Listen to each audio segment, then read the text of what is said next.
Pleasant tides, coastal congregants. This is 5 of Clubs, and today we'll pick up where we left off in our Kingdom Death Monster playthrough of the Scalding Seas campaign. Our last episode was pretty eventful. We brutalized a half-blind eel who was so terrified of us that it forgot how to scream. We came back to the settlement with packed pockets, established something of a sea religion, and constructed our very first watercraft. It was a busy time, to be sure. But in all that hustle and bustle, I overlooked and misresolved a few items, so I wanted to make a few notes here before we dive in, so I don't propagate further play mistakes for those watching this playthrough. You know, with all that makeup and stuff, I actually thought you were smart for a second. For one thing, apparently you are not allowed to take resources out from the settlement. This was news to me, as both the hunt and showdown phases of the game allow you to gain and carry a technically limitless pocket inventory of resources. Indeed, by the rules as written, I can carry 4 hides, 6 organs, 3 bones, 2 beetles, 2 iron scraps, and a partridge in a pear tree without any issues in the hunt and showdown, but apparently I can't even take 1 measly fish with me when I leave the settlement. I'm told there's some piece of gear that changes this in one of the expansions, allowing you to take resources out from the settlement, but honestly in this case I'll defer to Jackson's response on this. I recognize the council has made a decision, but given that it's a stupid decision, I've elected to ignore it. That's just my way of saying I've come a bit too far to retcon it now. But seriously, that is a bizarre rule. If anything, I'd have retconned it to have her eat it before going out on the hunt, which may in fact have had her encounter her brain trauma earlier and placed us in a better position now when we're trying to claw her way through her newly gained insanity from her frenzy. Another rule I messed up on is the difference between flow opportunities and alerts. Indeed, despite sharing a very similar icon structure, these do not imply that they are both opportunities for survival actions. The one with the exclamation point is called an alert, and the rules state that you cannot spend survival on these. For context, I had Joshua dash out of the way of the eel when it charged forward from its streamlining mood, and I shouldn't have been able to do that. Lastly, while this rule wouldn't have made a difference in the fight here, the deep water's depth terrain reduces the range of ranged weapons by 1 space. This means my range 6 bone darts are really at range 5 when I'm swimming. Note that the same does not hold true for the spear, which has reach instead of range.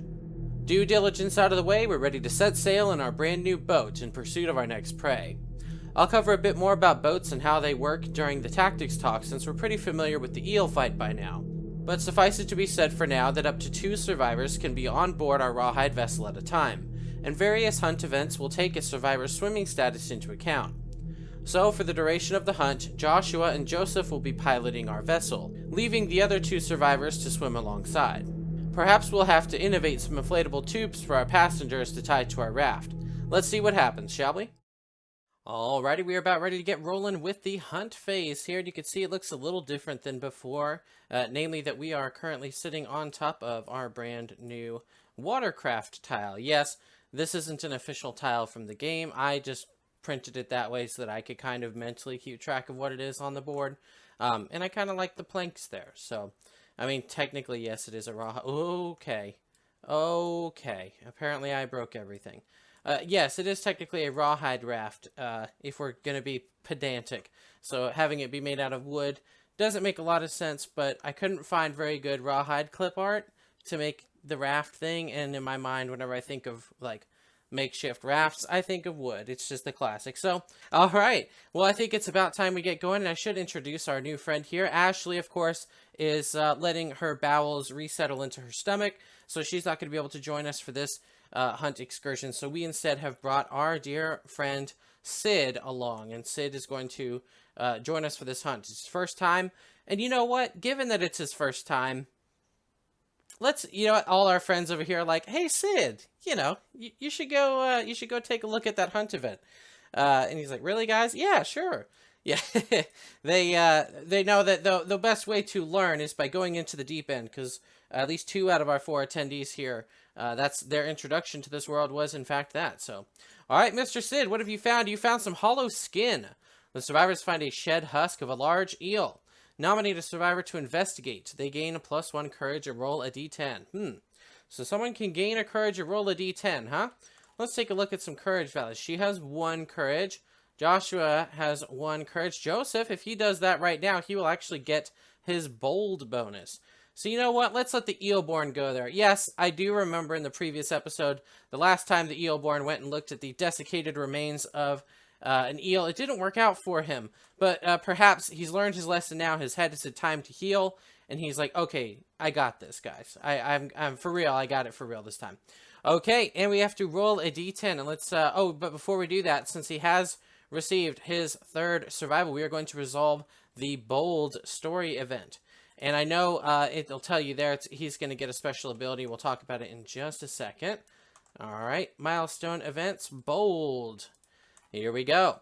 In a single moment, your perspective changes profoundly. Select the triumph corresponding to the current game phase. A survivor may only gain these benefits once in a lifetime. Very good. It is the hunt phase. So it says, expect the unexpected. You are prepared to face any mind-bending trials at a moment's notice. Where others may falter, you forge ahead, meeting the journey head-on. Gain the following ability and roll on the table below. Here's that ability prepared.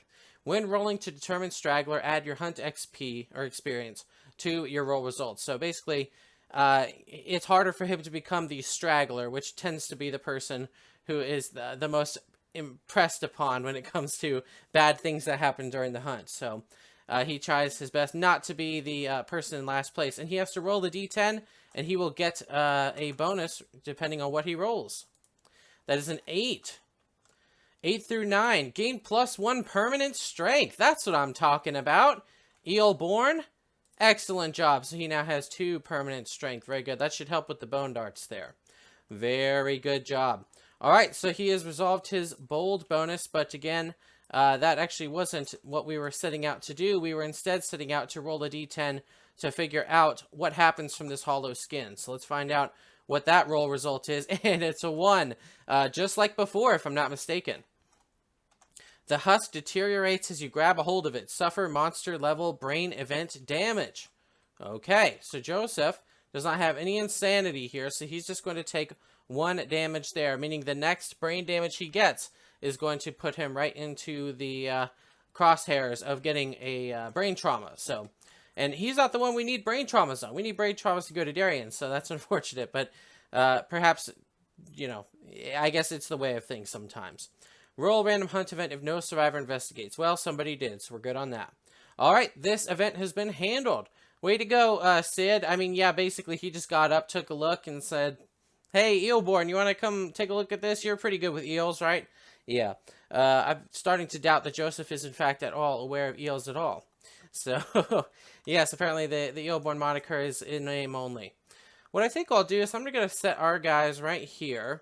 And what I'll do is I'll just have our friends... oh, please stop. Okay, fine.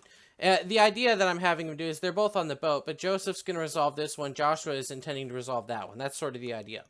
All right, Eelborn, here we go. Bioelectric homing. The Shrieking Eel homes in on a nearby bioelectric signatures in the water. The event revealer rolls a d10. Subtract 1 from the roll results for each swimming survivor. Well, that's only going to be -2 here because these 2 are swimming. The other ones are aboard the raft, so they're good to go.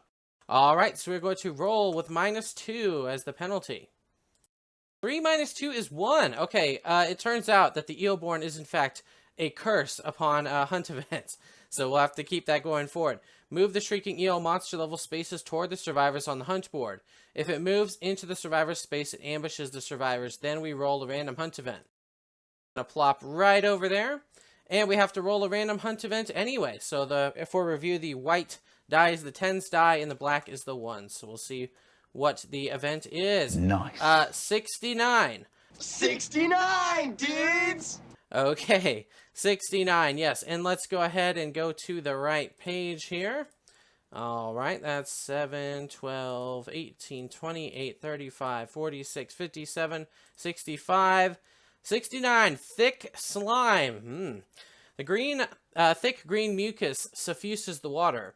If no survivors are swimming, the watercraft cuts through the slime with little resistance. As the vessels clear the pool of slime, the mucus residue reacts with the hot water to corrode the hull. Each watercraft suffers 2 event damage. Well, okay. Looks like we are already damaging our brand new watercraft. We just got this thing. And we are doing 2 points of damage to it already. Well, no way to break in a new boat than to already sail it through some acidic slime, it looks like. Swimming survivors roll 1d10 and add their understanding to the stat. If there is a lantern ship on the hunt, gain +1 to the roll. Well, don't have any of that. So I guess we're going to start with Dariene. She's going to roll, and she has 2 understanding, so she'll add 2 to the roll result here. Here we go. That is 4 plus 2 is 6. Okay, 1 to 9. Heedlessly swimming forward, you mire yourself in slime. As you leave the cloud of slime, mucus residue violently reacts with the hot water. Both of your lungs collapse in your chest and your skin blazes with pain. Your lungs are temporarily non-functional, but strangely, you can breathe water via your skin. Until the end of the showdown, you may rest while swimming, and at the end of every hunt, event, or round that you are not swimming, gain 2 exhaustion tokens. If you would gain a 5th, you suffocate and die. Okay, so apparently, for whatever reason, Dariene has seemed to have developed some, like, slime gills, and her skin is able to breathe in the water. And if anything, she would apparently reverse drown if she got up on land.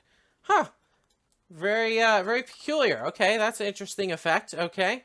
We have a 2 here, which I bet is the same, yep, same sort of thing. He gets mired in slime, and he is going to end up being privy to the same condition. I guess it's good that they're swimming and we don't have a boat for them to go on because they're going to be hanging out in the water, it turns out. Okay, well, they're going to be breathing through their skin. Fascinating. Okay. All right. Well, that was different, you know. Very different. Okay, so Joshua revealed that one, so now it's time for Dariene to reveal another random hunt event. Breathing through her water skin there, we have 88. Okay. Not too far from there. 78, 83, 88. Endless Seas. If you already rolled this event on this hunt, end this event and roll again on the hunt table before moving on the hunt board. The seas seem to go on forever. The same monotonous visual for days and days. The survivors feel a wave of despondency as they pass an outcropping they believe they've seen before. Each survivor gains +2 insanity and reset the hunt phase. This looks strangely familiar. It's because we've been here before. We're going in circles. Place the survivors at the beginning of the hunt board, shuffle and reset all special and monster events. If all survivors are insane, they decide they must have gone back in time and try to avoid the same hazards. This hunt phase before rolling random hunt event, the event revealer can declare the name and number of any hunt event. If that hunt event is rolled, you may roll again. Okay, well, I hope this hunt has been fun because we're going to do it all over again, apparently. Wow. Okay, so we are resetting the board here, and we apparently have to take these cards and shuffle them in the deck here. Oh, and gain 2 insanity apiece, so we'll do that. Oh, that's too bad, Dariene. Oh. Okay. 1, 2. 1, 2. Good for Joseph, though, because, yeah, he already took an insanity damage there. 1, 2. Righto. Okay. Wow. Okay, so we're going to have to put out 1, 2, and 3. And it didn't say... I guess it says reset the hunt, so I guess this thing goes back to where it spawns. Let me just take a quick peek at that text one more time. Yeah, I think the monster resets its space, too. Wow. Imagine if it was a long hunt and you got to space like right here and the monster was right over here and then it reset or something. Wouldn't that be demoralizing? Right, well, let's do this all again. Mr. Sid, what do we got? Floating eel larva. Okay, this worked out for us last time. We liked this one. The survivors spot a cluster of larvae floating in the water. The event revealer must choose to harvest the larva or move on. Of course he's going to harvest. If you have a net in your gear grid, add 2 to the results. Otherwise, roll a d10. Very good. Here we go. Oh, I saw it spinning on that 10. Y'all saw that, right? Okay, 7. Successfully harvest. Gain monster level +2 basic resources. Okay. All right, you know, I'm actually okay with this now. It turns out I'm all right. Oh, look at that. He's ready to innovate. Yes, thank you, sir. We'll put that right in your inventory. Very good job. Excellent. All right, floating eel larva. Very good. Next up, let's do the same thing we did before. Having Joseph reveal this one, Joshua reveal what comes next. Skeletal remains. Hey, wait a minute. This is seeming an awful lot like what we did before. Maybe we're about to line up, though. Maybe this is actually a good omen, because the hunt phase is going kind of the same. Now maybe perhaps the battle will go the same as well. The survivors come across a decaying skeleton of a Shrieking Eel. Nominate a survivor to investigate. They gain +1 courage and roll a d10. Otherwise, roll again on the hunt event table before moving on to the hunt board. Let's have Joseph. No, I'm going to just say, Joseph, we're going to keep you away from the eel remains, buddy. You just seem to roll ones in regards to these hunt events. So you know what? Let's have Joshua go ahead and investigate this. So he's going to get +1 courage. There we are. And he gets to roll a d10 here. What do we get? 7. You reach deep into the jaw to snatch a loosened tooth, but the jaw snaps shut as you pluck it free. Gain 1 eel tooth, Shrieking Eel monster resource, and suffer 2 event damage to the arms. Okay. Well, the good news about the event damage to the arms is now we have 2 armor at the arms location, thanks to the fact that we have a full rawhide set. So, if anything, he was actually the person most primed to deal with that event, and we get an eel tooth as well. So, we'll go ahead and search, and eel tooth, that's an eel eye, razor fin, skull, slick hide, eel tooth, there we go. Perfect, and we will copy and paste, there we go. Lovely, eel tooth, I think it gives people insanity or something, let's check. When gained, nominate a survivor to gain insanity. Well, we won't nominate Dariene. I know that much is for sure. Let's nominate... they're all the same. Actually, no. Because Joseph already has his light injury box, let's go ahead and give it to him. Just in case. Okay. Moving right along. Joshua has not actually revealed an event. He just responded to the event that was revealed here. So Joshua is going to roll on the random hunt event chart here. What do we get? 76. Okay, 80, 79, 75, 76. Floating corpse. The survivors bump against a human corpse floating face down in the water. Ugh. If the survivors have the cannibalism death principle, they gain 1 random basic resource. If they have the graves death principle, each survivor gains +1 understanding or +1 courage. Wow. Whoa, that is great. So for instance, if Dariene got understanding, she'd be able to get the Explore ability to add +2 to investigate roll results, which is epic, and resolve the Insight story event. So let's go ahead and do that with her. We'll start with her first, and it's going to work a lot like the Bold bonus just did, except it's going to be called Insight. Oh, let's try that again. Nope, that's Timeline. Milestone, Insight. I think it didn't like it because I deleted the book. Insight. In a single moment, the curtain of the world pulls back. Select the epiphany corresponding to the game's current phase. A survivor may only gain these benefits once per lifetime. So we are in the hunt phase epiphany. You dream. Before you, toiling silently, a strange creature with the imprints of a human face sculpts stone faces into the ground. You meet its concave gaze and wake. Gain the following ability and roll on the table below. There's Explore. Whenever you roll on an Investigate table, add 2 to the result. Fantastic. That is very good, because that'll help you prevent getting those 1s and 2s that tend to be really bad and try to push you up into those higher brackets to get better results. And we do roll a d10 to see if there is what the additional bonus is. Let's see. Ah, that's a 2. Reroll 1 hunt event result this hunt phase. Well, I don't know that's going to really play off for us. Maybe over here it'll say roll a random hunt event, and we could potentially make use of that, but somewhat unlikely at this far into the hunt, given that this is a set eel hunt event. But, alright, at the very least, we do have that neat Insight ability, so very good. And everyone else, Joshua could get Courage. He becomes prepared, and he gets to roll on the Courage table, so let's go ahead and let him do that. That is a 3. What is that on the Courage, which is called Bold? Here we go. It's the same text as before. You get to be prepared. 1 to 3. Gain a +1 speed token for the next showdown.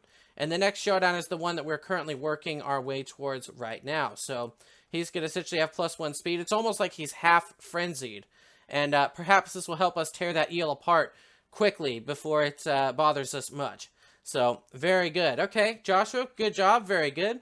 Joseph, he has a bunch of courage already. We could give him understanding. Start having him work his way up that chart. I think that's fine. Ashley already has her understanding box filled. Let's go ahead and give her... this is Sid. I'm sorry. He has his understanding box filled, and I'll tell you why. I forgot to cover this, but it's because this guy, I went ahead and spent a lot of my endeavors last time sending someone out to Augury in pursuit of trying to have survivor babies. And instead, this person just went out looking into the shadows, wasting resources, gaining understanding. So he ended up becoming a tinker, which is different from the ability he would have gotten if he did it on the hunt phase or the showdown. This one says +1 endeavor when a returning survivor, which really means when this person is a returning survivor. So if Sid makes it back from this hunt, he's going to add an extra endeavor token going forward, which I think is pretty cool. All right, so we give him a courage then. Very good. Oh, and Sid was born with +1 understanding as well, so that kind of helped him with that. Right, anyway, fascinating, but I think there was more to be done here, so let me get that book right back up here, because I thought I saw a roll chart as well. Yes, indeed, the event revealer rolls a d10, so that is Joshua. So go ahead, let's roll a d10, Joshua. That's a 9. I saw that 1, and I started to suck breath in. A peaceful moment. The survivors reflect on the world around them. Each survivor gains +1 understanding. My goodness, so some people are getting 2 understanding. That's amazing. Understanding there. Understanding there. Second understanding there, and a 4th understanding there. Wow. Well, you know what? Having us rewind this hunt phase, I'm kind of a fan of this. This has worked out really well for us. Yeah, maybe the jaw snapping on Joshua's arm wasn't great, but all things considered, this has been massively great for us. Okay, very good. Moving right along, I suppose it's time for Dariene to reveal this hunt event. What do we have? What else would it be? The Lonely Island. So it is actually a perfect replica of what we did before. That's amazing, in the same order and everything. Okay, yeah, the random hunt event was different. But as far as these here, we have the Lonely Island, and look, we have the boat. So, of course, insert obligatory reference right now. There you go, everyone. You happy? It finally happened. All right. The survivors come across a solitary island. Nominate any number of survivors to investigate, at least one. All nominated survivors gain a courage, roll a d10. So, one of the commenters in my previous video actually suggested an interesting way of resolving this. His idea was essentially to, instead of like last time where I kind of picked maybe this person and then this person and kind of did it one by one, and unlike the first Lantern Year hunt where I kind of picked one person, then rolled, and then we got ambushed and no one else got to do anything, he says he kind of resolves them simultaneously. He nominates the people he wants to send out, and he sort of treats their roles as simultaneous. So even if someone gets an ambush result, other people can get other results. So I think that's an interesting idea, and I really like it. So I think probably I'm going to do likewise. One thing I know I'm not going to do is nominate Dariene for this. And the reason why is because Dariene, unfortunately, could potentially get that event that gives her 3 insanity. One of the results on here gives you 3 insanity. And if she has 7 insanity to chip through, that's going to be incredibly difficult to do. So I think I'm just going to not even have her try, because none of these things hurt your insanity. So no, she's not going to do it. I think, however, all the other 3, I'm happy to let them give it a try, because the worst that happens is we're ambushed, and we'll handle that if that's the case. But I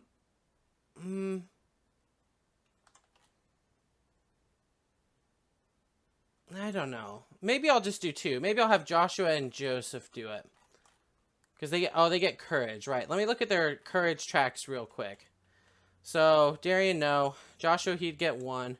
Joseph would get 1. Sid would get 1. We're going to play boldly. Yes, we're going to commit Joshua to searching and Joseph to searching. And we're just going to call it good at that. We're not going to get too greedy, okay? So let's have them both roll. Joshua got an 8, and Joseph got a 9. Wow, those are great rolls. Okay, what is that? 8 and 9. You find this strange fruit growing on a curious vine. If you consume it, swap your insanity and survival values. Your survival cannot exceed the survival limit. Yes, right. So if Joshua swapped, it would be an even trade. If Joseph swapped, he reduces his insanity by 1, and he increases his survival by 1, which I think is a decent trade as well. So let's go ahead and do that. And you know what? We made it out okay from the Lonely Island. All right. Nothing too wild. So, nothing too wild. Wait a minute, though. Hold on. Oh no, yeah, that's hunt XP when you're determining straggler, which no one was determining stragglers. Alright, boom! We have now finally met our hunted quarry, and it is time to begin this epic showdown. But first, we must talk tactics, so we're going to go and cut to that right now. Alright, let's bring it in and talk tactics. We've got another eel on our hands today, and after the last fight, we're feeling like hot stuff, especially with our new toys in tow. For one thing, Joshua and Dariene are coming to this fight with the rest of their rawhide armor sets. Looking sick in their slick new rawhide boots, gloves, and pants, Joshua and Dariene are fully kitted out in complete rawhide armor. As such, they gain the rawhide armor set bonus as printed on the armor card. As you can see here, they each get to add +1 armor point to each hit location, and they gain a new ability to recover survival points spent on survival actions if they roll a 6+.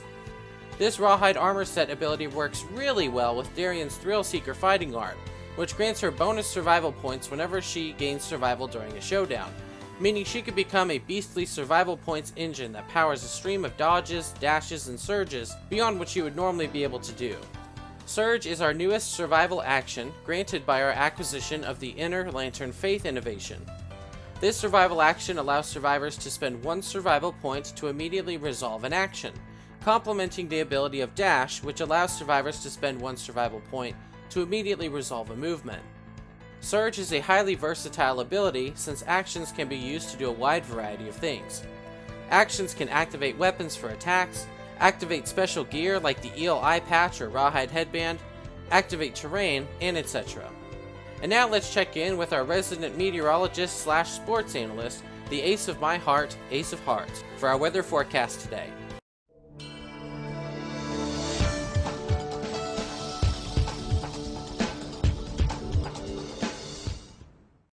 Thanks, Coach Clubs! The skies are looking a bit sickly today, with hues of green lining the cloud front coming down from the north, which is expected to accumulate in an acid rainstorm once it meets the overhead warmth of the Scalding Seas. At first, it won't seem too threatening, only gathering a harmless token at the end of every round.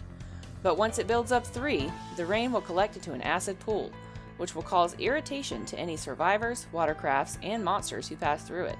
From a meteorologist's perspective, we'd recommend steering clear of these hazards, or at least letting the monsters swim through them first to break them up. I like the sound of that second option myself, Ace.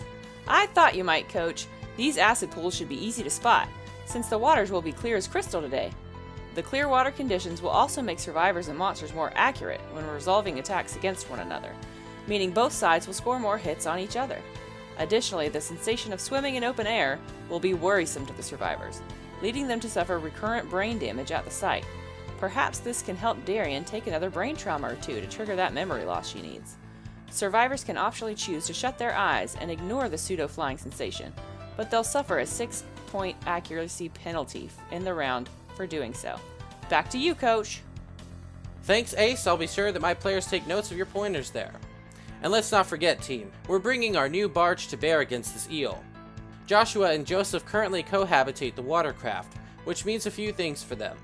For one thing, the survivors on board a watercraft are considered on land, meaning they're immune to conditions and targeting parameters that affect swimming targets. This also precludes them from many of the swimming-based penalties, like the -1 evasion penalty from the Calm Waters, Oceans, and Tides card, or the -1 range from ranged weapons in the Deep Waters Depth card.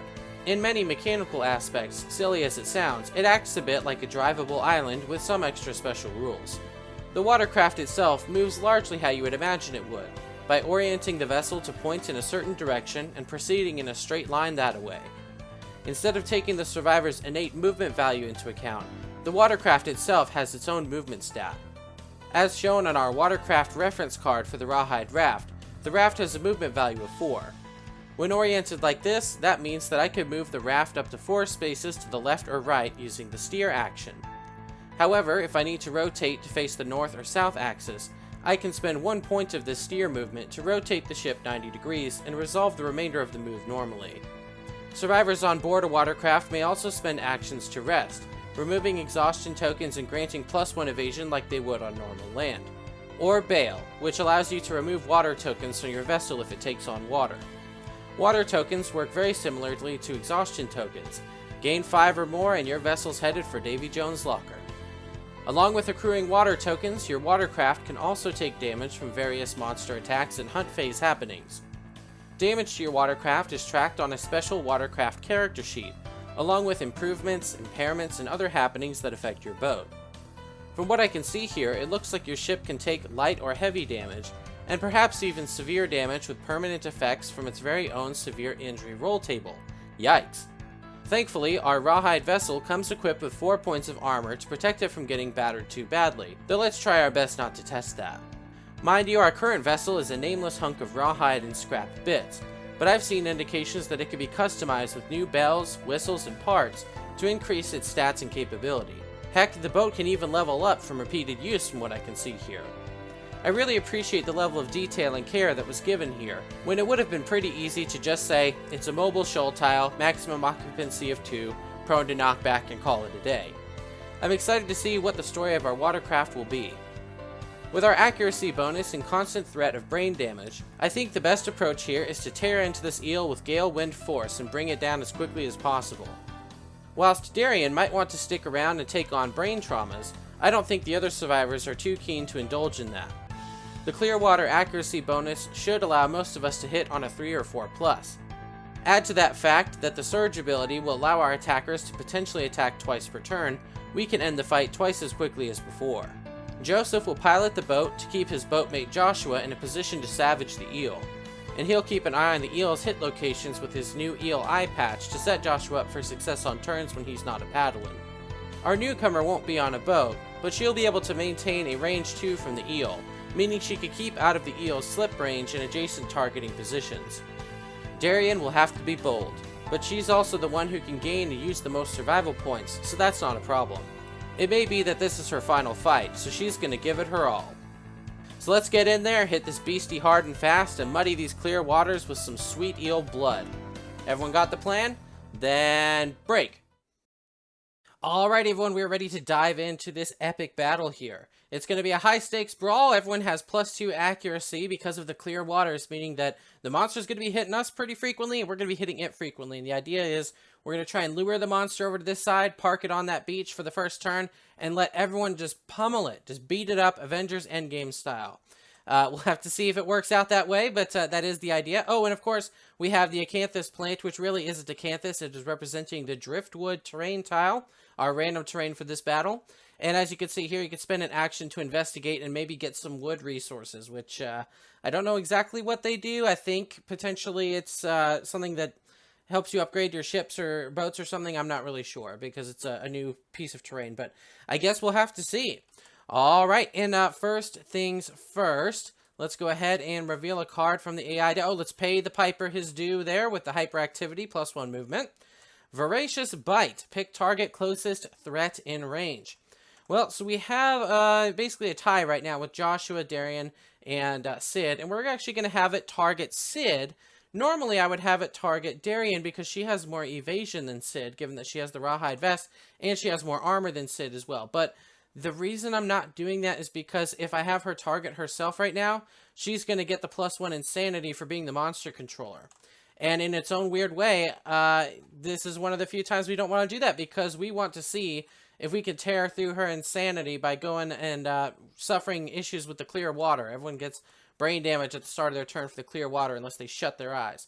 Okay, so this monster is going to go. So let's go ahead and turn to move and attack. 1, 2, 3, 4, 5.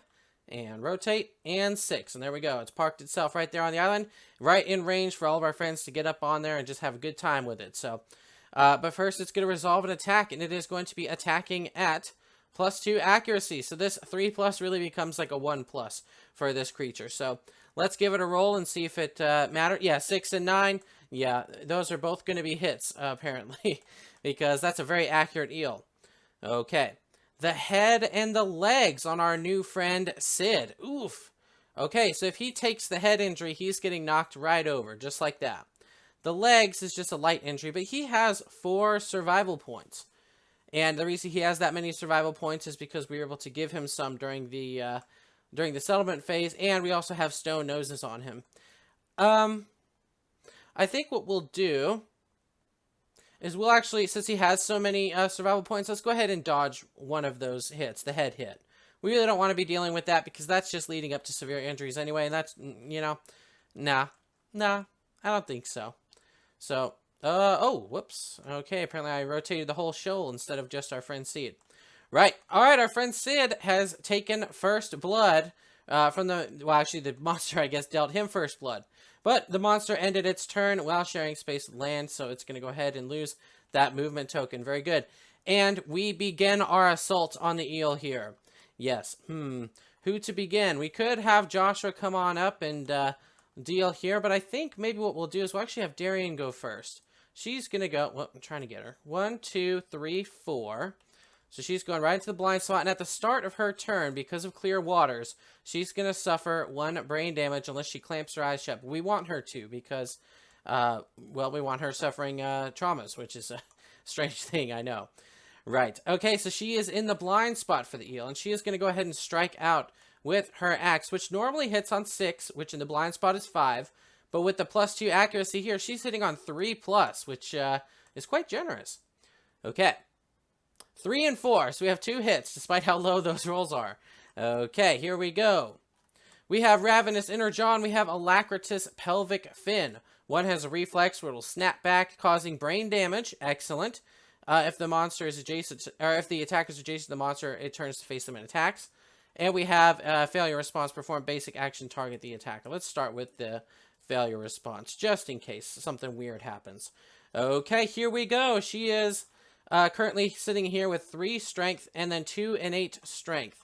Very good. So 4 plus 3 is 7 plus 2 is 9, which surpasses the toughness 8 value, meaning that is going to result in a successful wound. Bam! There's the first one. Bam, bam, bam. Very good. Now, Ravenous Inner Jaw with its reflex. We don't want that. So let's go ahead and roll something great here. What do we have? It's a 4 again, which if 4 wounded last time, you know for a fact it's going to wound this time. The Ravenous Jaw snaps back. Suffer a brain damage. Happily, in a weird way, I will happily suffer that brain damage. And then resolve this attack. Speed 1, accuracy 3. Damage is equal to the monster level. So there we go. It's turned around to look at Dariene, and it is going to snap out at her. And with 1 die here, hitting basically on a 1+. It's, well, actually, hold on. Let's do the math here. So it's 1+ because of that. But then Dariene has 2 evasion. So that sort of cancels out the 2 accuracy that are there. So really, it's a 3+ for the monster right now. And he rolled a 2. So funny enough, he actually missed Dariene as far as the physical damage of this attack. So I'm glad we did the math instead of taking the lazy way out. Good job, Dariene. Now, we have choices, right? So... remember I mentioned that we have the surge action now. That means that we could spend a survival to take another action. So we could, for instance, attack the monster again right now. And, I mean, that sounds like fun to me. I don't know about y'all, but that sounds like a great time. So I think that's exactly what we'll do. So we'll spend a survival. But remember, of course, she also has the Rawhide Armor set. When you perform a survival action, roll a d10 on a result of 6+, gain 1 survival, which combos with Thrill Seeker. Whenever you gain survival during the Showdown phase, gain an additional survival. So yes, I'm spending 1, but have the potential to earn 2 back, depending on the roll result here. So let's see what we get. That is an 8, so look at that. I spent 1, I get 2 back, and I get to surge, which means I can resolve another attack, and I think I will. I'll go ahead and attack with the Bone Axe. Here we go. All right, 2 dice here. That is a 1 and a 5. So the 5 will hit because it's 6, 5, 4. So we have 4 pluses hitting. So the 5 is 1 hit there. Let's go ahead. Oh, we have a ground terminal, which is impervious. Okay, so we're not going to be dealing a wound here, but at least we get this card out of the way so we don't have to worry about it going forward. And potentially she'll trigger the reflex, but, you know, who knows what will happen. All right. That's a 5, so no wound from this, as we would have expected for the most part.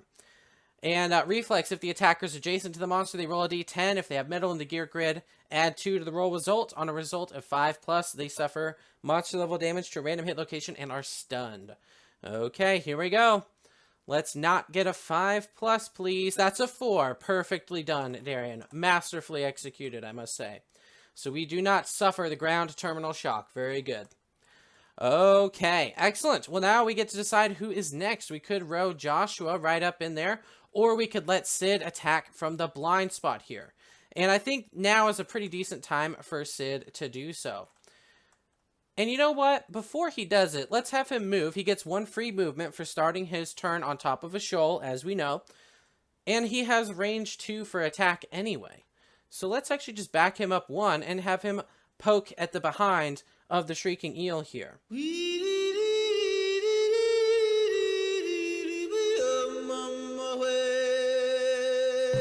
Here we go. Alrighty, Mr. Sid, show us what you got. You're hitting on 6, which is really 5 in the blind spot, plus 2 accuracy. Sorry, his accuracy tokens disappeared. So he's really hitting on like a 3+, so he has a 1 and a 9. Okay, so the 1's a hit. Alacritus head with a wound response. Wound. The monster lets out a piercing shriek. All non-deaf survivors suffer monster level +1 brain damage. Excellent. We actually want this to happen in its own weird way. Oh, speaking of brain damage, he has to get 1 brain damage because of the clear water. So we know that bit. Okay, this actually, normally we've tried our best to avoid this from happening, but now we want this to happen. So we would like it if Mr. Sid could please wound, sir. And he has +1 strength, so he gets to wound on like a 4+ right now. Oh, Mr. Sid, no! Okay, all right, so 3 plus 3 is 6, plus 1 is 7. It's just 1 shy of what we need to actually wound this creature and trigger that brain damage. Oh, that's too bad. I wish that I could spend my survival to surge right now and then, like, try to attack this card again, but that's not how surge works. It would be resolving a whole new attack, so you don't get to, like, re-roll in that regard. So, darn. Okay, well, it can't all, you know, it can't all work out amazingly, can it? Do I want Sid to surge and attack? Sure. We'll let him attack. Why not? Let's just go ahead. We want to bring this battle to a quick close. Oh, 1 and 2. He was so demoralized by having missed that crucial wound that he couldn't bring himself to figure out how to attack this eel here. Okay. Wow. All right, well, I guess it's up to our friends over here. And let's start with Joseph the Eelborn, who is going to suffer 1 brain damage for the clear water. And he's going to spend his action to move the boat a few spaces. And what he's going to do is he's going to move 1, 2, plop it right there to get Joshua right here in range there. Joseph technically has movement, so he could, like, you know, jump off the boat if he wanted to. I don't think he will. Now, is there anything else he wants to do? He does have 4 survival points, which is pretty good. For instance, he could use one of his survivals to surge and check out the eel eye patch, or he could chuck bone darts, which we know are now very accurate and hits on a 5+. Let's have him chuck some bone darts, shall we? It's 1 die hitting on a 5+. Okay, so given that he has a 6, that's going to be 1 hit, and it looks like it's the Sax Terminal with a first strike reflex. And, oh, I think this is one of the ones that shocks swimming survivors within range 3. But the good news is, Joshua and Joseph are not currently considered swimming because they are currently up on the boat. So that reflex would only target Ashley and Sid, who have already gone. So I guess that's kind of an opportune time to get that.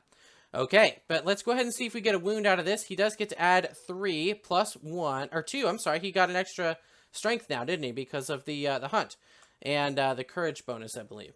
Okay, so he's going to get 2 added to his wound. So really, it's going to be added. So he needs to roll a 3+ in order to successfully wound this monster, and that is a 7, so that's going to do it. Bam, bam. There we go. Perfect. All right, reflex, roll a d10 for each swimming survivor within 3 spaces of the monster. If they have metal gear, they add 2 to the result. On a 5+, they suffer monster level damage to 2 random hit locations and are stunned. So, starting with Dariene, let's go ahead and roll. She did really well on this roll last time. And it looks like she repeats herself. That's going to be a 2, according to the system log. All right, well, Dariene cannot be shocked, it turns out. Sid, however, let's go ahead and see if he is as lucky. It looks like Sid is going to be shocked. He's got 9 there. He wasn't ready for the eel shenanigans. Okay. We have the foot and the arms there. Now, we already took 1 damage to the foot, so he's going to go ahead and take that, which is going to result in a knockdown. There we go. And he will get an exhaustion token at the end of the round if he's not standing up, as we know. Okay. Okay. That wasn't so bad, because our friends up here are absolutely immune to that. And now Joshua, being right here, will press the attack like a majestic... I'm trying to remember what it's called. Basically, you know how pirate ships and majestic ships will have, like, you know, the mermaid on the front, the mast, or no, the mast I guess is where the sail is. Whatever that part of the ship is called, where there is just this majestic figure on the front of the ship. Joshua is that figure. And he is going to strike out. And remember, he has +1 speed because his courage bonus gave him that bonus. So we're going to go ahead and roll 3 of these things here. We have a 4, a 6, and a 1. So the 1's a miss, but the 4 and 6 are going to hit because he has the bone axe, which gives him 6 plus. Then he has 2 accuracy here, so it's 5, 4 plus on this eel. Okay. We have the Alacritous Tail with a first strike. If the Shrieking Eel has more +1 movement towards the monster level, it swiftly slips the attack. Not today, you don't. You are getting demolished, my eel friend.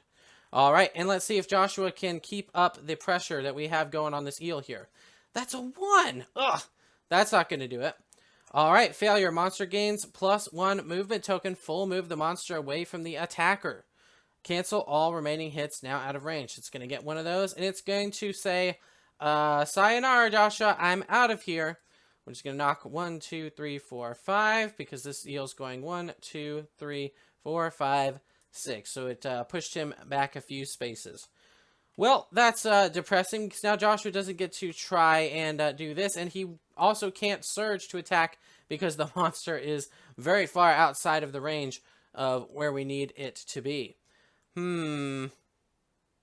Well, I guess that's that. And at the start of his turn, he should have taken damage for clear water. So I'm going to get better at remembering that. Trust me.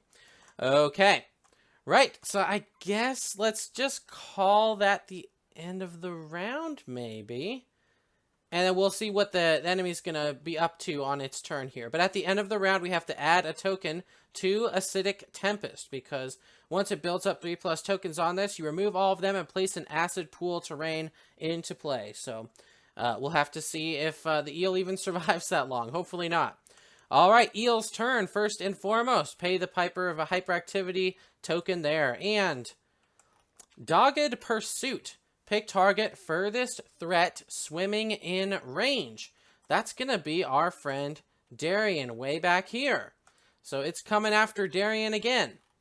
Now that it's picked a target, it wants to move and attack. It has a speed 1, hits on 3+, which to Dariene is a 3+, because her 2 evasion cancels out the 2 accuracy. Does 2 damage, after damage, knock back 5, and gain a bleed token. Then perform basic action, target this target again. So basically it gets 2 attacks after that point. That sounds awful. So what I'm going to do is I'm going to perform the dash survival action. Right here at this arrow, it is now honed in on Dariene. It knows it wants to hit Dariene, but we know that Dariene is going to be able to dash a few spaces away, preventing it from doing so. So I think, in fact, actually, I think Dariene only needs to move 1 space. 1, 2, 3, 4, 5, 6. I guess Dariene needs to move 2 spaces, and maybe Joshua would as well. Or perhaps our friend Joseph can just back up the ship a little bit using a dash of his own. 1, 2, 3, 4, 5, 6, 7. That's true. Yeah, so what we'll do is, Dariene, we know when she spends survival, she has the chance to roll to gain it back anyway. So let's back her up at least 1, 2 spaces, at the very least, to keep her out of the range of the Dogged Pursuit. And let's go ahead and roll and see if she doesn't just earn that survival right back. And she does with an 8, because we need a 6+. So Dariene feeds her survival engine just a little more gas. Very good. And I think Joseph, or maybe Joshua. Let's have Joshua do it, because Joshua has the same ability that Dariene does to be able to earn back his survival points. So let's spend that, roll a die here, and see if Joshua can earn back his survival. Okay, he rolled a 3, which is not a 6+, so that survival actually is spent. And he is going to surge to backpedal the ship at least 2 spaces. Yep, I think that's perfect. Okay. And then the monster is going to move 1, 2, 3, 4, 5, 6, 7. And it's just going to hang out there, breathlessly trying to catch up to us. And we are just right outside of its range, sticking our tongues at it in absolute mockery. Okay, perfect. Righto. Well, I suppose it's the end of the next monster turn, so we're going to go ahead and stand our friend up there. And I suppose it's time to start with... Let's start with Dariene. Let's go ahead and give her brain damage because of the clear waters. And let us go ahead and have her approach and attack with the axe yet again. So we go 1, 2, 3, 4. Sorry, we're not going to have her go belly up there. We're going to have her attack from the flank here, and she is rolling 2 dice, hitting on a 4+. Okay. 8 and 7, that is going to be 2 hits. We have 1 hit on the Alacritous Eyes. That worked out for us really well last time. And the Alacritous Electro Nodes, which has a wound response, where the monster gains -1 accuracy token till the end of its turn. Target gains, or the attacker gains priority target token. And this other one also wants to give out the priority target token. So this is yet another one of the rounds where it is itching to make someone a priority target. All right, Miss Dariene, let us go ahead and roll. And we recall as well, with her 2 strength here, plus that, she needs a 3+. That is 6. All right, 6 plus 5 is 11. That's certainly going to wound a toughness 8 monster. Bam! And get one of those out of there so it doesn't try to wiggle its way out of one of our attacks, as it normally would with that many +1 movement tokens. And, of course, let us go ahead and resolve the wound response. Here we go. Monster gains -1 accuracy token till the end of its next turn. All right, so that cancels out at least one of these, which is a pretty good deal if you ask me. And, of course, she's going to get priority target token. But then again, she might get that on the next one anyway. Oh, and technically this should have moved over to Joshua. All right. Moving along, let's go ahead and resolve this second wound attempt. We need, again, a 3+, because the 3 strength plus the 2 innate strength. And she rolls a 10 like a champion. So that, with the axe, is going to deal 2 wounds. Here we go. Bam and bam, and resolve the critical effect. The wound severely damages the monster's eye and it gains -1 accuracy token. Are we in a... I'm starting to think we are in a time loop, friends. Because this is playing out in a bizarrely close way to what we did the last time, right? I mean, the hunt was almost like a straight run of a repeat. And now here we go. We are attacking the critical wound to give it -1 accuracy. Thankfully, it won't be as debilitating to the monster. Well, thankfully for the monster, not for us. It won't be as debilitating to it because it does have the +2 accuracy for the clear waters, but we have now evened the score with this eel. So we retained the attacking advantage where the eel does not. So we're in a great position right now. Okay, well done, Dariene. Well done. We could have her surge. And if she surges from here, she gets to attack yet again. Let's do it.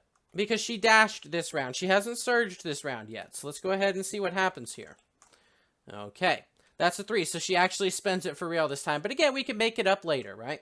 So here we go. That's going to be 2 here, hitting on 4+. And that is a 5 and a 3. Okay, so we have one more hit. Alacritous Hide with a failure response. Okay. Here we are. Just need a 3+ to wound this beastie. And that is a 3. Let's just double check our math. 3 plus 3 is 6, plus the 2 strength here brings it to 8. So that's a wound. Bam, bam, no failure response for you, sir. And that actually is a new attack. And as you remember from hyperactivity, when the monster suffers a wound, remove +1 movement token limit once per attack. Because we surged, this is a new attack, meaning that we now get to remove this +1 movement token as well, even though it's technically the same character still attacking from before. How neat is that, huh? Okay. Joseph.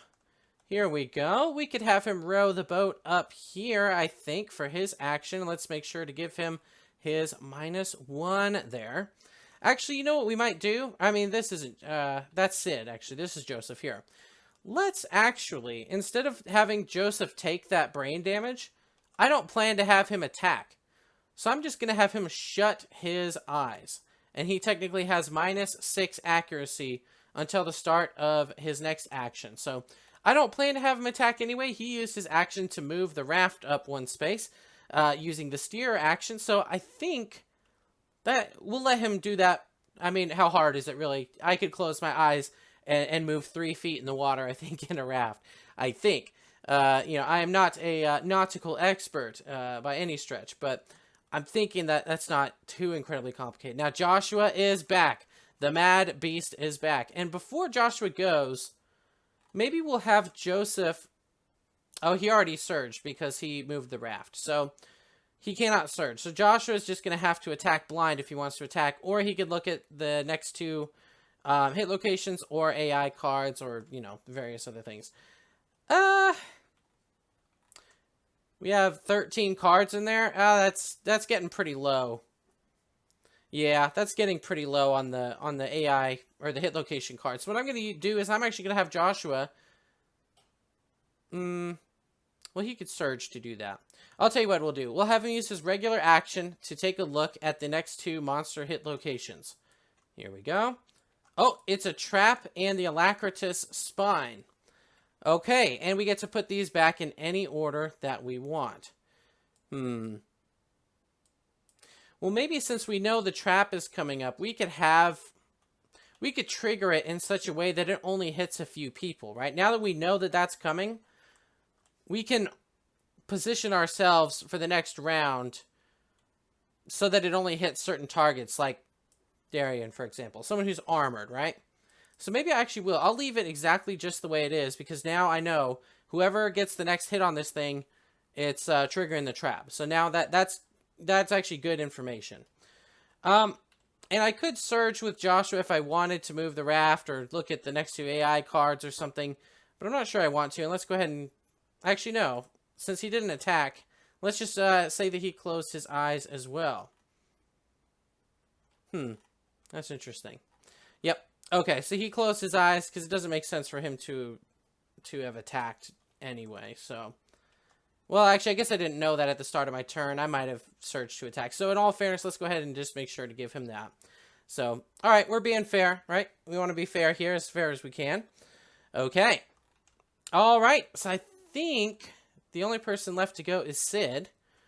And what does Sid want to do? Does he want to do much of anything? He has one of these now, so I guess we'll plop that right there. He's not going to be able to attack, so let's have him shut his eyes. He's just going to close his eyes. We could just close our eyes and swim around. And let's move him just a smidge. 1, 2, 3, 4. Here we go. And I think we'll just... I don't know. We'll just have him hang out. That's what we'll do. All right, we'll have him hang out. So that's not so bad. Sorry about that. I had some strange person knocking on my door there. Not sure who that was. But we are back into this. Let's go ahead and pick up where we left off. It's the end of the round, which means that we now add our third token over here to the Acidic Tempest card. And as you can see, when there are 3+ tokens on this card, remove them all and place one Acid Pool Special Terrain into play. And I have the card pulled up right here. It says, the puddle of caustic liquid floats gingerly on the surface of the sea. If a survivor or watercraft moves through this terrain, they suffer damage to a random location equal to the current lantern year divided by 5, rounded down.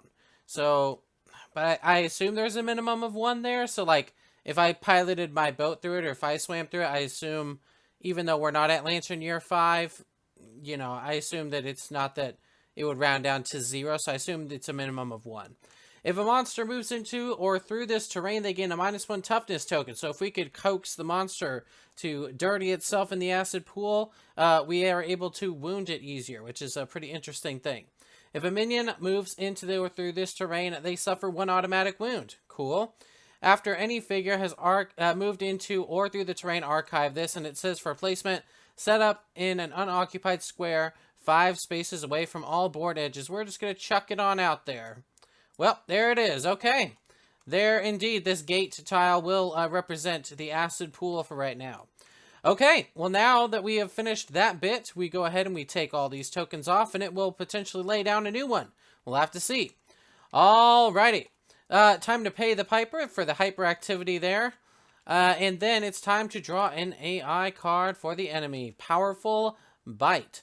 Closest, pick target, closest threat, swimming in range. Well, we know who that is. That's going to be our friend Dariene. Actually, and it's going to be our friend Dariene because she's the priority target token. So let's go ahead and plop that. There we go. Alright, this is a speed 2 attack. It would normally hit on a 3+. We now have -2 accuracy to counteract the +2. And then with Dariene's 2 evasion, 1 from the rawhide vest and 1 innate, that means it's going to hit her on a 5+ with an after damage effect. Okay. Here we go. And currently, technically, Joseph the Eelborn is the controller. We have a 2 and a 6. So the 2 is going to miss. The 6 will hit. And where is it going to hit our friend Dariene? In the body. Well, I think since we have the ability to earn survival back at a silly rate, let's go ahead and just roll a d10 here to spend it to dodge. Okay, we do actually have to spend it because that's a 1, so we're not going to earn it back. But we dodged, which means we do not resolve the after damage effect, right? So as far as that goes, I think that's not so bad. And no bleed either. Okay. All right, it's the end of the monster's turn, which means that one of these -1 accuracy tokens goes away. And now it's time to resolve our turns. And we know next, the Shrieking Eel has a trap coming. So I'm going to do what's called a pro gamer move. now we know we want Dariene to trigger that trap, but I think what we want to do first, we already know, we've seen this trap before. We know that what it's going to do is it's going to spend movement tokens to extend its shocking range, right? We already know this, and because we know this, that gives us options. So, for example, maybe we'll want to start, we'll have Dariene go, and she's planning to trigger the trap. But before she does, I think we're going to have Joseph spend 1 of his survival points to surge, to paddle the boat back at least 1 space, maybe 2. And the reason why is because that will get them out of the range. So if Dariene hits the monster, that's going to trigger the trap, and it's going to zap all around itself, but it's only going to potentially target Dariene. So that's the idea here. Let's go ahead and have Dariene roll 2 dice here, hitting on a 4+. 7 and 8, that's 2 hits, but remember, of course, we only need 1. Bum, bum, bum. Capacitor discharge. Yes, indeed, all survivors are doomed. Full move the monster toward the attacker. Remove all +1 movement tokens from the monster and extend the shock zone into the dark blue zone by 1 ring for each movement token discarded this way. So, technically it's shocking in like a ring 2 around itself, but Dariene is the only target right now. Okay. And then, of course, as we know, without moving, perform basic action attack against each survivor in the shock zone. Okay, here we go. 2 dice here, and we already know it's going to hit on a 4+, and that's a 6 and a 7. So we'll go ahead and roll that. That is the hands, or the arms and the body. Okay, but it's 1 damage apiece. Boom and boom. Okay, but it is now reset as far as the movement tokens are concerned, so not so bad, really. You know, it could be worse. So, I don't know. At least that's my positive way of thinking about it. The worst part about that is the fact that Dariene, you know, attacked and didn't get anything out of it. So I think Dariene is going to spend a survival to try to surge now because we're reshuffling this hit location deck. Here we go. That is a 9. Excellent. So she's going to get 2 survival back, bringing her back to full. Very good. Oh, and because she started her turn, of course, we're going to give her 1 point of insanity damage there. Brain damage, I mean. Sorry. Okay. Yes. Well, we are surging, so let's go ahead and roll our 2 dice here, hitting on 4+ again. 2 and 5. Okay, so the 5 will hit. Alacritus Electronodes with a wound response, where it could potentially get that -1 accuracy token right back. Although it would make Dariene the priority target again. We'll have to see if that's the case. That is an 8. 8 plus 3 is 11, plus 2 is 13. So that is going to successfully wound here. Shuffle, shuffle, put 1 over there. Very good. And we will go ahead and clone that. There he is, back to his -2 again. I'm starting to believe that we are, in fact, going back to the past and fighting the eel from the past, because the 2 minus accuracy on top of, like, the hunt that just went exactly the same seems a little suspicious at this point. Okay, so she has wounded, but she does again become the priority target token. There you go. Now, Miss Dariene, would you like to move? You are going to be the priority target token, or priority target, so maybe I'll go 1, 2, 3, 4. And at least make the eel come over here onto the silk nest to try to wound us. How about that? I think that's a good idea. Next up, I suppose we will have our friend Sid go, and we're going to have him shut his eyes, because we really don't want him attacking this round, so he's not going to want to take that damage. So maybe We'll have Sid move 1, 2, 3, 4. I know he's getting close to that, but the idea, actually, I'm going to try and see if I can get him over here to potentially harvest some wood, whatever that's useful for. Okay. Additionally, now it's time for our friends over here. I think Joseph can take his turn, and I think he likewise will shut his eyes to prevent himself from taking that brain damage. And he's just going to paddle the boat forward to get Joshua right up there next to the eel again, where he likes to be. Very good, and Joshua's going to go, and I do intend to have Joshua attack, so he will take the brain damage from the clear waters. And let's go ahead and give this a roll here. Oh, it's speed 3. Let me roll one more. Sorry. We have 3, which is a miss, even with Joshua's beastly stats. A 7, which is a hit, and we have a 4, which with Joshua's beastly stats and the +2 accuracy for the clear waters is going to be a hit. Oh, got a ground terminal. Here we go with this again. All right, it's impervious. Oh, but you know what? It's not a first strike, so we could, in fact, decide to do this first if we wanted. I don't know that it'll matter too much, really. Yeah, actually it will, because if this reflex ends up zapping me because I am adjacent, then I might get stunned, and then I won't be able to resolve the Alacritous Anal Fin. So let's start with the Alacritous Anal Fin. We are rolling 1 die right there. That is an 8. 8 plus 3 is 11, plus 1, I think. Yep, is 12. So, Wait a minute! There we go. 12, that is going to be a successful wound. Bam. Alacritous Anal Fin with a wound response. Each survivor in the blind spot is sprayed with a violent release. Well, because of how the eel is oriented, no one is actually back there right now. So, we're going to actually not have to worry about that. Very good. And now time to worry about this impervious spot. So, it's crit or bust. And it's a bust, unfortunately. Okay. And we are adjacent to the monster, so let's roll a d10. If they have metal in the gear grid, add 2 to the result. On 5 plus, they're stunned, which means he can't attack till the next round. That is a 9, so he is going to be stunned, dealing him monster-level damage to a random hit location right there over to the arms. Oh, boy. Ganging up on his poor arms, I see. All right. I think that's everybody's turn. So, of course, end of round, Acidic Tempest right there. I'm not sure which card is left here, but I guess we'll find out right about now after we put a hyperactivity token. Voracious Bite. Pick target closest threat in range. But Dariene is the priority target, so guess what? He's going to go after her instead. And let's just have the monster move 2 spaces right there. He is rolling 2 dice. Hitting on a 5 plus from Dariene because those cancel each other out and Dariene has 2 evasion. So here we go. All right, 5 plus. 4 and 2. Wow, so she just, those are just straight misses on her right there. Because we're just savaging this poor eel's eyes and such. Okay, well that wasn't so eventful, was it? That was not so painful at all. No, no, no, no.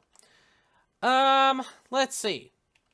So Dariene could attack, or we could have Joshua scoot right on in here. Let's have Joseph kick things off. He's going to shut his eyes to not worry about that clear water. He's going to move on up, empowering Joshua to be right there in the blind spot. And now Joshua is going to take 1 damage because he does intend to attack this round. And I think he's going to consume his Tentling Bracelet. 1 to clear up. But primarily to clear up that spot so we can put other gear in it going forward. So that's going to cause him to frenzy, which is going to give him +1 speed and +1 strength. And a d5 of insanity here. Which is going to give him just 1, it turns out. Okay. All right. There we go. So he used his action to consume that. So if he wants to attack this round, he's going to have to surge. And he is going to do so. So we'll spend 1 survival point. We'll roll to see if we get that survival back. And we do. Look at that. So it ended up being a free surge for us this time. And we're going to roll 4 dice. Because we have 2 speed here to add to our Bone Axe stats there. 5, 8, 4, and 10. That's going to be 4. 4 of these. Oh, and this one is gone by now. There we go. Wow. 1, 2, 3. Oh, no trap. Okay, wow. Alright, so no trap here. That's pretty good. Oh, and this is gone because the eel ended its turn on the island. Alacritus head is a wound response. The monster lets out a piercing shriek. All non-deaf survivors suffer monster plus 1 brain damage. So this could potentially trigger what we need for Dariene. Oh yeah, it's all coming together. Maybe we'll start with this just in case. The Alacritus underbelly, it gives him the priority target token. Ravenous inner jaws reflex, where it causes him brain damage and tries to bite him. And the Alacritus viscera is plus 2 toughness to wound, and it potentially gives minus 1 accuracy again, as you would. Let's do it like that. There we go. Starting with the Alacritus head with a wound response, and Joshua with his plus 1 strength. It does have the ability to potentially wound this spot. That is an 8, which, with our 1 innate luck and our luck here, it means it's a crit. Oh.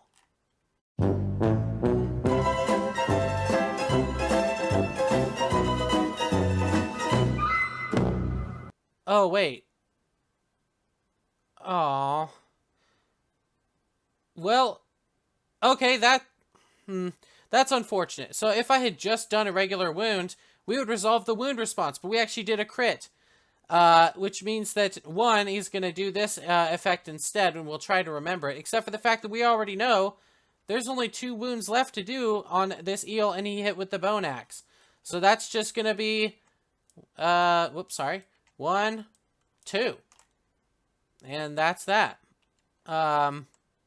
Okay.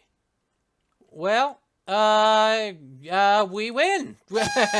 We won. We beat the eel.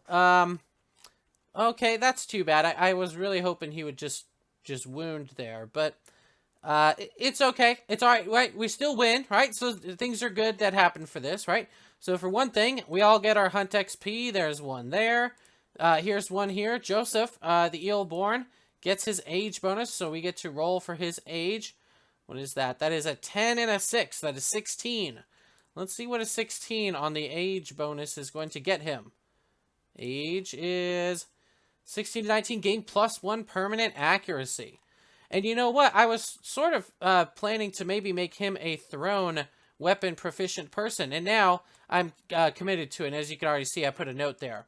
Now I'm committed to it because with plus 1 permanent accuracy, that means this thing is hitting on a 6+ generally. And then if he gets any accuracy bonuses for being on top of anything else, anything else like the shoals perhaps, then it'll be even better and he'll just perform even better. Wow. Okay, and thrown weapon proficiency it is. Then we get a hunt XP there, and we get a hunt XP over here. Now, of course, we also get our monster resources. What are we going to get? The eel skull, an elongated skull, is oddly humanoid. You may archive this resource to gain a skull basic resource. Interesting. Okay. Hunter's organ. Organ and scrap. The metal and organ holds quite the charge. When gained, nominate a survivor to suffer electroshock. They gain plus 2 insanity and lose a survival. Okay. Well, Joshua generates that survival on his own now that he's wearing the gloves and stuff anyway.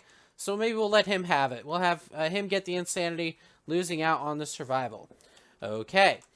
Moving along, we have a razor fin as well. The fin cuts through the water with minimum resistance and a braided sinew, which is organ, hide, or consumable. Wow. All right, very good. And what do we have here? Love juice, monster hide, and a skull. Interesting. So we ended up getting an eel skull and another skull. Maybe this is, in fact, a survivor's skull. Maybe. I'm not sure. Otherwise, I have to consider the fact that the eel might have 2 skulls, which would just be a bit strange, and one of them is human-esque. When you gain this, a survivor of your choice gains plus 1 insanity. Well, let's give it to Joseph the Eelborn, huh? Alright, so we're going to take our haul here. Here we go. Bam, right there. And, of course, let's not forget, we do have an eel tooth there, and we have the resources that our good friend Sid left for us. But that's going to wrap it up for this battle. This eel is toast. And we're going to go ahead and continue on to the settlement event The settlement event. The settlement phase right now. So, let's cut to that now.